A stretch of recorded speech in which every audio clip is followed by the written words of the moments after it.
CEDEAO ko cɛmancɛ fanga marabaga si tɛ se ka kanbɔ fanga nɔ tugun Mali la. K'a sɔrɔ Mali kalata sariya kura ko ni surasi min bɛ fɛ k'i kanbɔ o bɛ fini bila kalo 4 ka kɔn kalata kɛli ɲɛ. Amidu Tarawele ko o tɛ ko kura ye. Ale ye sariya dɔnbaga wana ye Mali la. Hali an ka sariya kɔrɔ tun bɛ min falela n'o kalo 6 de. Kura y'a kalo 2 dɔrɔn de bɔ la. Ɲɔgɔn sɔsɔ bɛ yen bawo cɛmancɛ fanga sariti ni CEDEAO hakilinata ye kelen ye nin yɔrɔ in na. Nka juriste ko CEDEAO dagalen tɛ k'a nɔrɔ nin kuma la. Parce que sɛbɛn yɛrɛ de ɲangata mun ta o ɲangata yɛrɛ tun sinsinnen tɛ sariya foyi kan. U y'an yɛrɛ ka jamana yɛrɛ tun ye lɛndiri dossier o kama ko déficit de mois la o yɛrɛ kan yɛrɛ fɔ ko vraiment ko sanction minnu bɛ ɲangata kan économie minnu bɛ sɔrɔ ni fɛnw kan ko ka a ɲangata ta ka bɔ yen. Ale fɛ ko in bɛɛ bɛ taga laban sariya sunba falen ko de la. Ko an ka sariya sunba min bɛ constitution du 25 février 92 k'a ta Alpha la kana bila Amadu Tumani Ture la kana bila Ibrahim Boubacar Keïta u bɛɛ k'i ŋɛniya ta k'a fɔ ko o sariya sunba kan ka falen. An tɛ jateminɛ kɛ sa an bɛ se ka sariya sun kura wɛrɛ ta cogo min na min bɛ se ka bɛɛ ka haminanw sɔrɔ a kɔnɔ. Sarti min ni kalata sariya yɛrɛ hakilina bɛ fɔ ɲɔgɔn kɔ. Amidu Tarawele juriste bɛ olu fila danfara fɔ. N ka jate an charge ale loi organique ale taara cour constitutionnelle fɛ olu ko hakilina b'o la kan. N'o bɔra loi électorale ale loi ordinaire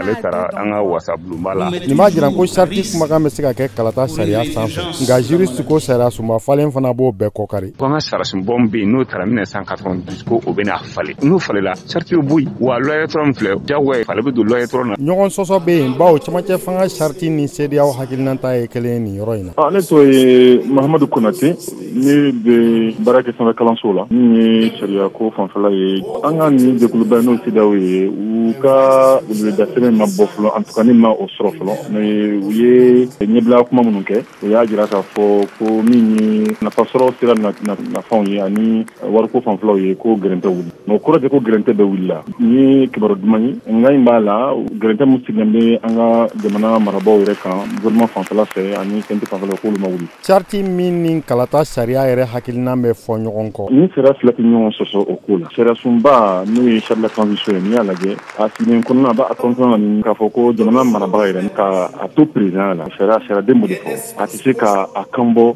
kalata nata jamana mɔgɔ nɔfɛ. O ɲɔgɔn fana binnen bɛ gouvernement mɔgɔw kan minnu bɛ ministeriya jɔyɔrɔ la ka daminɛ ministre la fɔ ministre tɔw k'u to o la se ka u kanbɔ kalata nata la jɔyɔrɔ dɔw nɔ.